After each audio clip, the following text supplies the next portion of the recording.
अभी हम जिस मुद्दे पर बात कर रहे हैं वो सरकारी नौकरियों के मामले में है।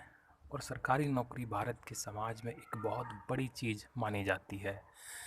सरकारी नौकरी का ये है कि किसी भी वर्ग, किसी भी जाति, समुदाय, धर्म में, समाज में, गांव में, शहर में सरकारी नौकरी को एक बड़ा महत्व दिया जाता है। इसकी पृष्ठभूमि बहुत पुरानी है। मूल रूप से अंग्रेज़ों के समय से सरकारी नौकरी का प्रभुत्व समाज में बढ़ा है। जिस प्रकार समाज के वंचित वर्गों को सत्ता में किसी प्रकार की हिस्सेदारी नहीं मिली, वो लोगों ने अंग्रेज़ों के साथ सत्ता में रहकर अपने अधिकारों को, अपनी इच्छाओं को पूरा किया है। और भ्रष्टाचार तो एक बड़ा मुद्दा है ही।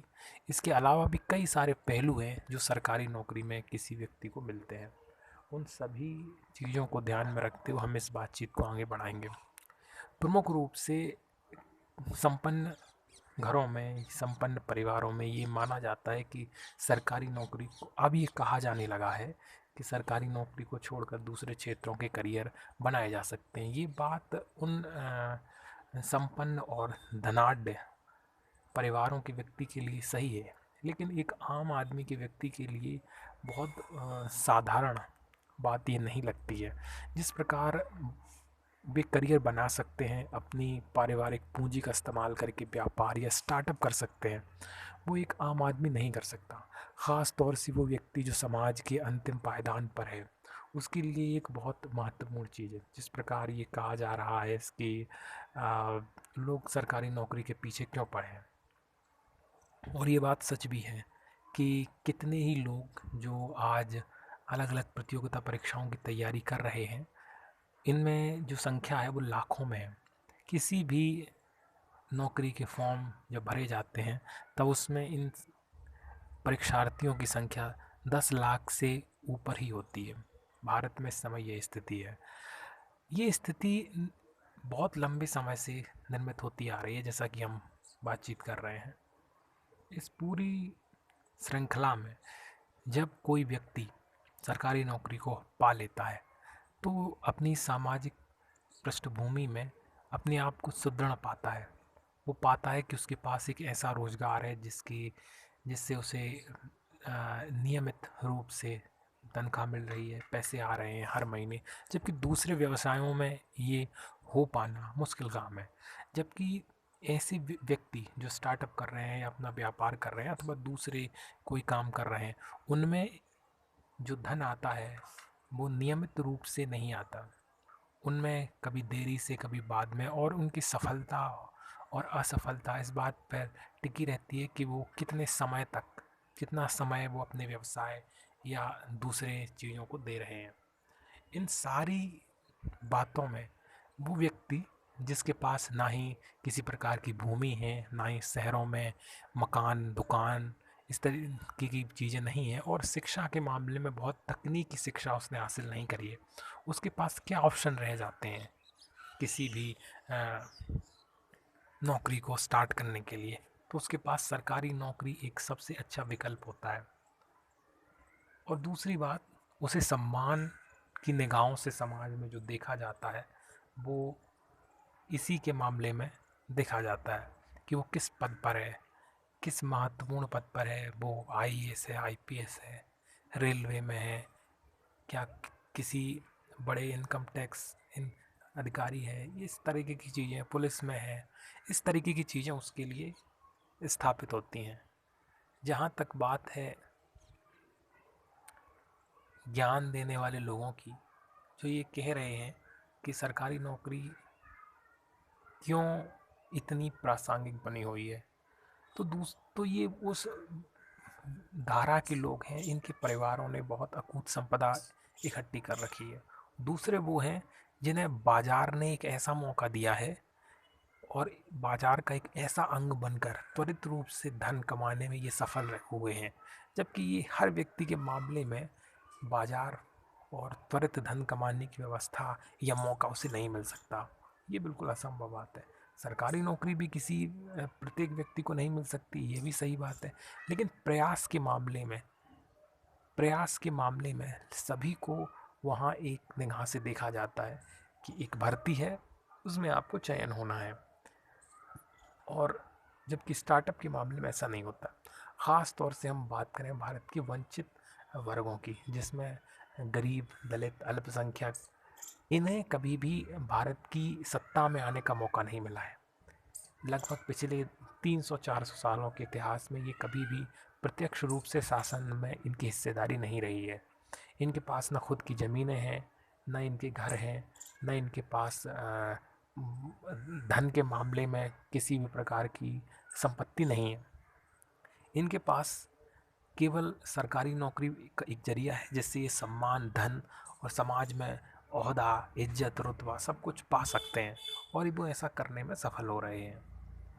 आज हम देखते हैं कि आर्थिक असमानता जिन भी घरों में घट और बढ़ रही है, उनमें कभी ना कभी किसी व्यक्ति ने सरकारी नौकरी या सरकार में प्रत्यक्ष भूमिका में ज़रूर निभाई है।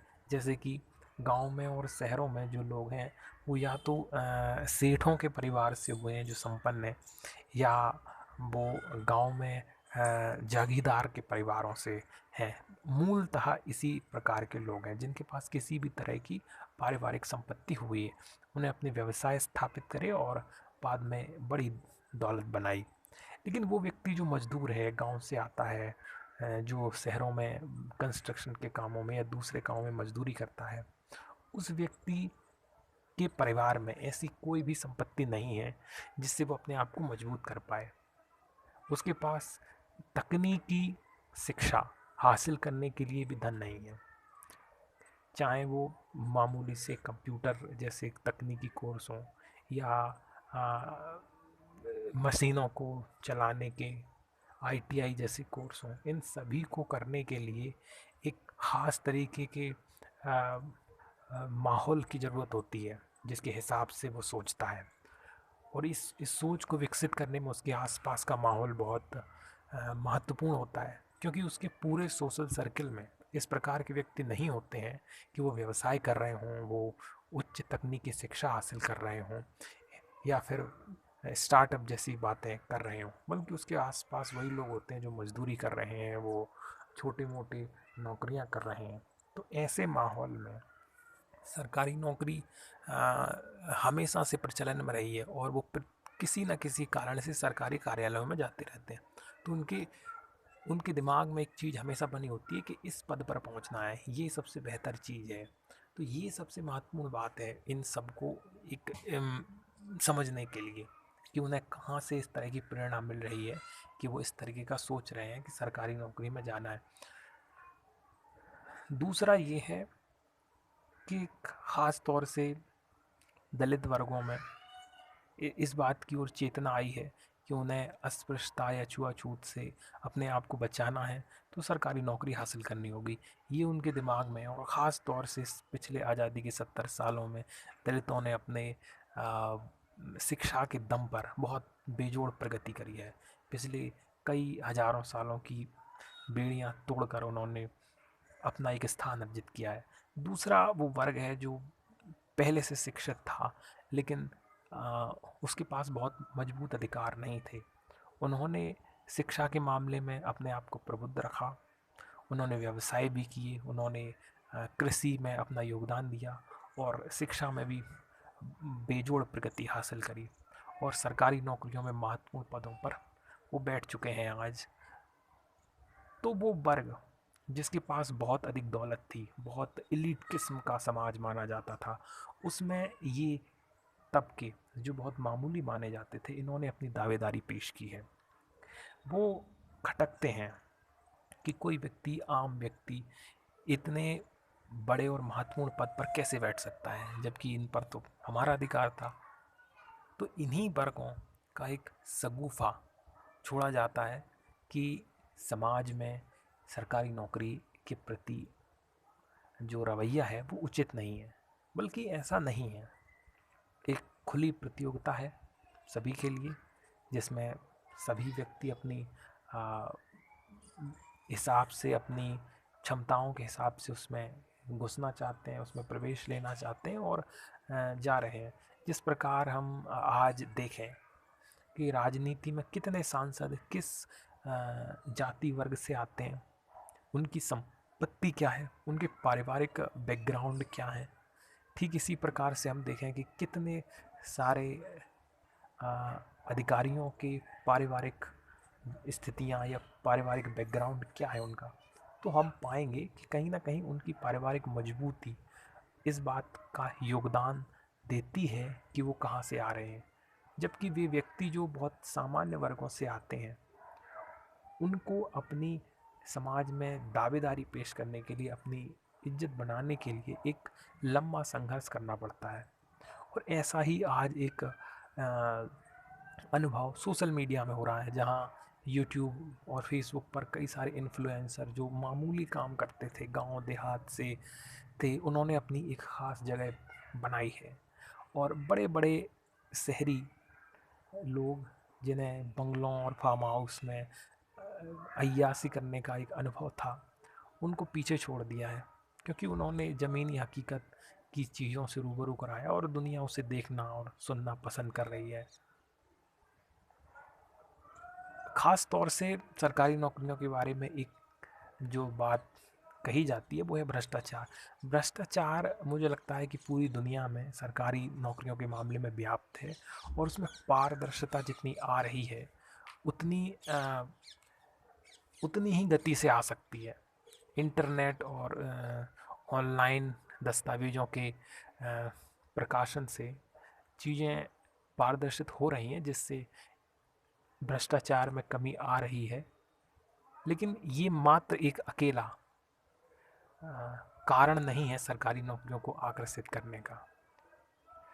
भ्रष्टाचार एक एक एक मुद्दा हो सकता है कि उनमें बहुत सारा पैसा कमाया जा सकता है एक झटके में, लेकिन इसके दूसरे भी कारण हैं, जैसा कि मैंने बताया, सामाजिक स्थिति में बदलाव और एक नियमित धन, ये बहुत महत्वपूर्ण चीज़ है।